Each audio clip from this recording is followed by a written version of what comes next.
नमस्कार, आप देख रहे हैं हमारा खास शो संदीप सर की क्लास। आपके साथ मैं हूं रवि ठाकुर और मेरे साथ हैं मेरे वरिष्ठ सहयोगी और इस क्लास के सर संदीप चौधरी जी। और आज की हमारी इस क्लास का टॉपिक है गूगल का भारत में निवेश। गूगल भारत में अगले 5 साल के लिए 75,000 करोड़ का निवेश करने जा रहा है। इस निवेश के भारत की अर्थव्यवस्था के लिए क्या मायने हैं, इस निवेश का भारत के एक आम आदमी को क्या फायदा मिलेगा, और एक जो बड़ी मुहिम चल रही है, डिजिटलाइजेशन की बात हो रही है, डिजिटलीकरण की बात हो रही है, उससे इसको क्या फायदा मिलेगा, आपकी जिंदगी पर इसका क्या असर पड़ेगा, यही आज हम इस क्लास में चर्चा करेंगे। संदीप, एक बड़ा निवेश एक ऐसे दौर में जब मंदी पटरी से उतरी हुई है, बहुत सारे सवाल उठ रहे हैं, वैसे में 75,000 करोड़ अगले 5 साल के लिए क्या मायने हैं, जरा समझाएं एक आम भारतीय के लिए। देखिए, बहुत बड़ी खबर है, बहुत अहम खबर है, और इस खबर को समझाऊं उससे पहले रवि, आपकी तरफ से और अपनी तरफ से दर्शकों से माफ़ी मांगना चाहूँगा कि ये जो हमारी क्लास का सिलसिला था, बीच में हमने थोड़ी देर के लिए इस पर विराम लगाना पड़ा, क्योंकि पूरा देश विकास दुबे और फिर अब ये राजस्थान के मसले में, तो हम ये क्लास नहीं लगा पाए और आपको जानकारियाँ नहीं दे पाए, तो उसके लिए माफ़ी चाहूँगा। लेकिन अब आते हैं गूगल। अब गूगल, सब जानते हैं गूगल के बारे में, एक सर्च इंजन है। प्लेटफॉर्म्स अलग होते हैं, सर्च इंजन अलग होता है। गूगल सबसे बड़ा सर्च इंजन है। आप कोई भी चीज़, आजकल तो आपको कहीं जाना है, अपने गांव जाना है, कहीं घूमने जाना है, तो गूगल मैप लगाइए। दिल्ली में कहीं जाना है, जिस इलाके से आप वाकिफ नहीं हैं, आप गूगल मैप लगाइए और आप पहुंच जाएंगे। तो उस कंपनी का ये फैसला कि वो 75,000 करोड़, 10 बिलियन, 1 बिलियन 100 करोड़ होता है और 75 रुपए के करीब डॉलर चल रहा है रुपए के लिहाज से, तो इसलिए 75,000 करोड़ का ये निवेश अगले 5 से 7 साल में गूगल करने वाला है। पैसा बहुत है, 5 से 7 साल की टाइमलाइन है। पैसा कहाँ लगाया जाएगा? सीधा इक्विटी पार्टिसिपेशन, यानी कि कंपनियों में निवेश करेंगे या पार्टनरशिप करेंगे या इन्वेस्टमेंट इकोसिस्टम में, जो ये डिजिटलीकरण का जो जिक्र किया रवि ने। डिजिटल इंडिया प्रधानमंत्री मोदी का एक सपना है, पर उस सपने को साकार करने के लिए कदम ज्यादा नहीं उठ रहे थे। और इसके पीछे एक वजह क्या है? इसके पीछे एक बड़ी वजह चीन है। अब मैं चीन एंगल भी इसके अंदर ले आता हूं। मैंने आपको एक कार्यक्रम में 2 चीजें समझाई थी। एक होता है बैट, चमगादड़ वाला नहीं, BAT। 3 बड़ी कंपनियां हैं, बाइडूज, अलीबाबा और टेंसेंट। ये चीनी कंपनियां हैं, और भारत में जितने स्टार्टअप्स और जितनी चीजें हो रही थी, उसमें ये लोग लगातार पैसा लगाए जा रहे थे। और ज्यादातर कंपनियों का हो क्या रहा था कि सर्च इंजन्स जो हैं, जो हमने 59 ऐप भी बैन कर दी कि अब आप टिकटॉक वगैरह नहीं कर पाएंगे, इन सब के सर्च इंजन्स लगे हुए थे चीन में। और इसीलिए मैंने शुरुआत में कहा कि गूगल एक सर्च इंजन है। गूगल चीन में निवेश नहीं कर सकता, वहां प्रतिबंधित है। ऐसे में एक तरफ भारत और चीन के बीच तकरार, दूसरी तरफ भारत का चीन पर प्रतिबंध और घेराबंदी। ऐसे में भारत को एक मार्केट बनना है। हम मैन्युफैक्चरिंग की बड़ी बात करते हैं कि यहां पर भी फैक्ट्रियां लगें, make in India, made in India किया जाए। चीन से हम क्यों सारे सामान लेकर आए, क्योंकि वहां मैन्युफैक्चरिंग कम है। लेकिन ये जो कदम है, ये जो फैसला है गूगल का, और गूगल के CEO कौन है, ये बात भी समझने की जरूरत है। गूगल के CEO हैं 48 साल के सुंदर पिचाई। वो भारतीय मूल के हैं, और अब तक गूगल बहुत कुछ पैसा कमा रहा है भारत से, पर सीधा निवेश नहीं कर रहा था। अब वो 75,000 करोड़ का निवेश कर रहा है, और निवेश, जैसा मैंने आपको बताया, 4-5 चीजों में होगा, और इसका सीधा असर कहां कहां पड़ने वाला है। आज की तारीख में रवि, बच्चे ऑनलाइन क्लासेस हो रही हैं, तो जूम वगैरह तो आउट ऑफ फैशन हो गया। आप ऑनलाइन क्लासेस कहां से कर रहे हैं? Google Meet. Education, health care, संकट काल, संक्रमण काल है, सर्च इंजन का इस्तेमाल होता है। आप दवाइयां या कुछ और चीज करने वाले हैं। आर्टिफिशियल इंटेलिजेंस, AI अगला बज़वर्ड है। आर्टिफिशियल इंटेलिजेंस में सबसे ज्यादा काम आएगा गूगल। और जो बैट की मैंने बात की, एक तरफ चमगादड़ है, उसको हमने भगा दिया, दूसरी तरफ फैंग्स हैं। फैंग मतलब दांत, जो होते हैं ना सांप के फैंग्स, डस लिया। वो फैंग क्या है? Facebook, F Facebook, A Amazon, N Netflix, G Google. Facebook, Amazon, Netflix Bharat में जबरदस्त एंट्री कर चुके हैं। हर घर में, आपके घर में, मेरे घर में, दर्शकों के घर में इनकी मौजूदगी दर्ज है। लेकिन फेसबुक क्या है? फेसबुक एक सोशल प्लेटफॉर्म है। हम उसका इस्तेमाल करते हैं, दोस्तों यारों से बात करते हैं, फेसबुक चैट करते हैं। लेकिन गूगल एक सर्च इंजन है और इसका इस्तेमाल, जैसे मैंने आर्टिफिशियल इंटेलिजेंस, हेल्थ, एजुकेशन की बात की, एक इंटरनेट साथी करके ऐप चल रही है, सर्च इंजन में आप जा सकते हैं।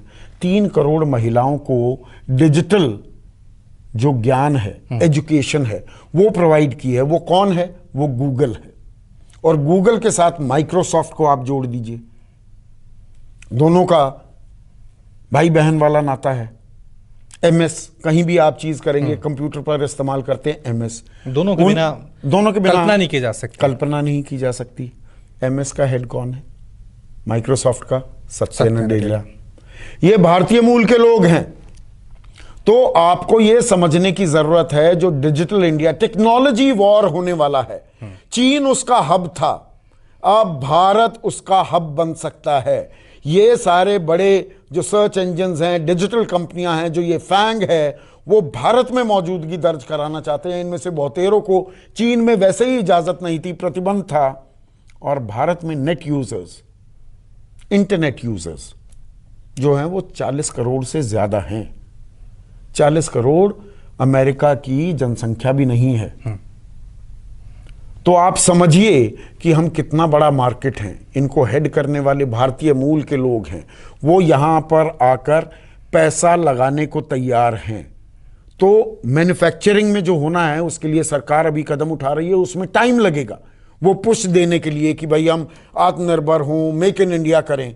लेकिन ये डिजिटल क्रांति जो है भारत में प्रवेश कर रही है, साफ साफ गूंज सुनाई दे रही है इस 75,000 करोड़ की इन्वेस्टमेंट के जरिए। ये ठीक है, ये आपने कहा, और ये एक पॉजिटिव इसके पहलू हैं कि एक तो ये डिजिटल क्रांति आएगी, चीन को जवाब मिलेगा। हाँ, जिस तरह से हमने बैन लगाया था, ये एक बहुत बड़ा थप्पड़ चीन है। को जवाब के अलावा चीन की जगह हब हम बन जाएंगे अगर यहां पर एक technology war, technology is the buzzword, technology में सबसे ज्यादा निवेश होना है, वहीं पर रोजगार होना है।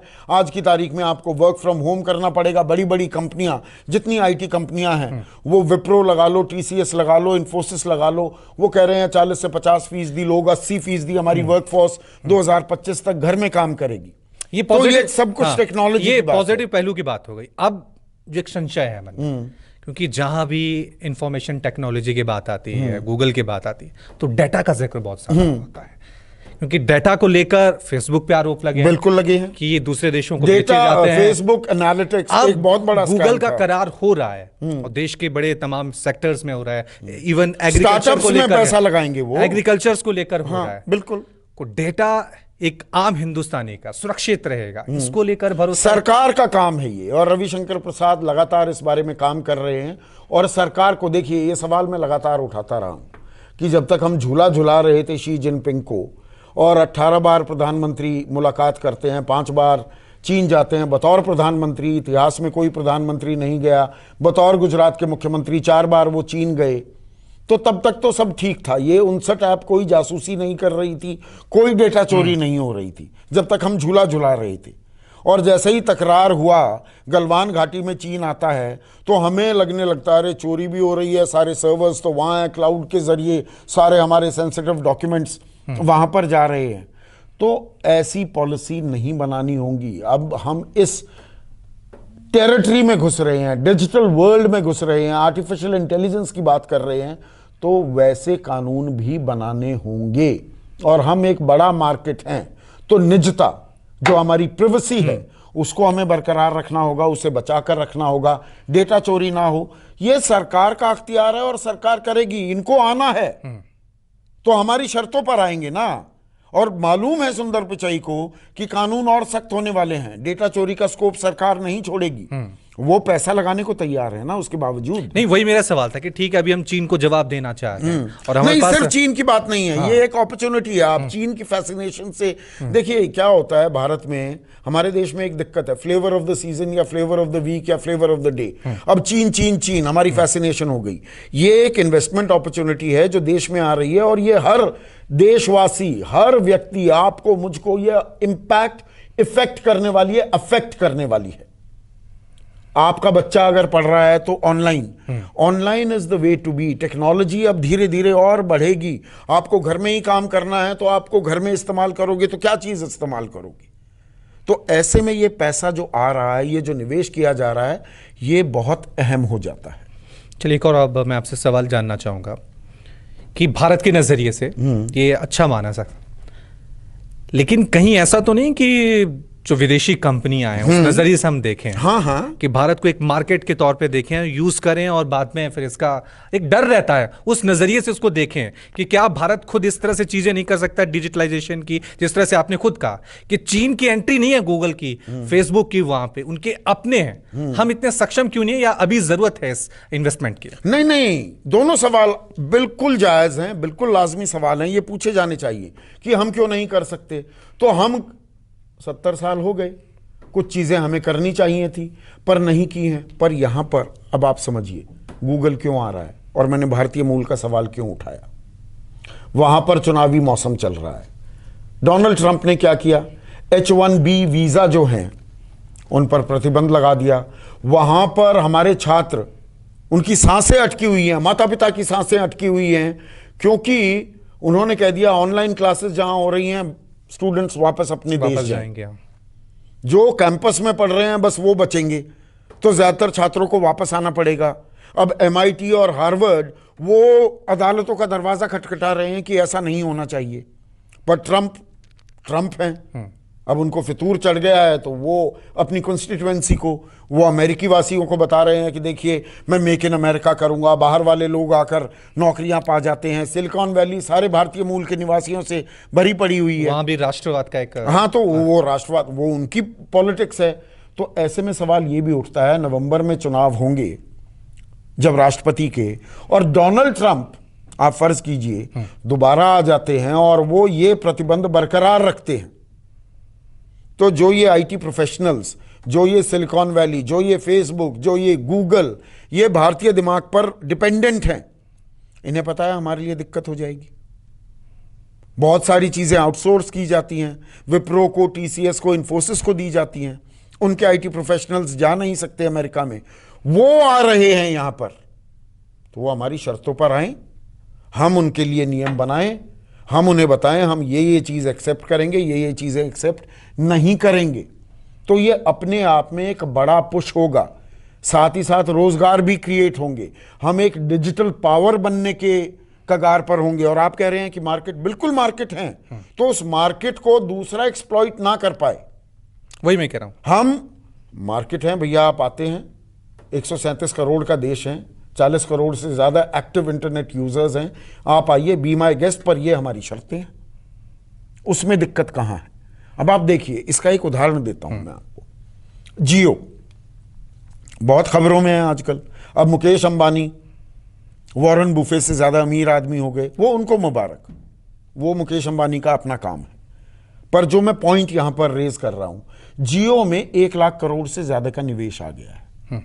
ऑलमोस्ट डेट फ्री होने के राह पर वो चल पड़े हैं, बहुत पैसा उन्होंने लगाया। अब लोग अगर पैसा लगा रहे हैं, आप कहें नहीं नहीं नहीं नहीं, आपका कुछ ना कुछ हित होगा, तो हित तो है ना, वो भी पैसा कमाने के लिए आ रहे हैं, पर हमारा भी हित कहीं ना कहीं जुड़ा है। वो प्रोटेक्ट करना सरकार की जिम्मेदारी है कि हमारा इस्तेमाल ना हो, हम गिनी पिग्स ना बने, हम पर ट्रायल ना किया जाए, ये सरकार का काम है।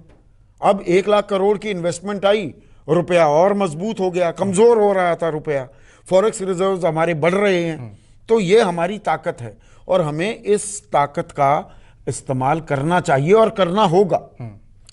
चलिए, बहुत बहुत शुक्रिया संदीप जी आज के इस क्लास में, क्योंकि ये बहुत लोगों के मन में है कि हम एक बड़ी मार्केट है 137 करोड़ की, विदेशी कंपनी आती हैं, निवेश करती हैं, लेकिन इसमें जो हम कर चुके हैं कि अब भारत सरकार को देखना है कि जो भी कंपनी निवेश करे वो हमारी शर्तों पे करे, क्योंकि डेटा आज के युग में सबसे बड़ा एसेट है, सबसे बड़ा धन है, वो समझिए पूरे दुनिया में बड़ी बड़ी कंपनियों की नजर उस पर लगी हुई है। उस पर अधिकार सिर्फ एक आम भारतीय का हो, भारत सरकार का हो। अभी के लिए बहुत बहुत शुक्रिया, धन्यवाद।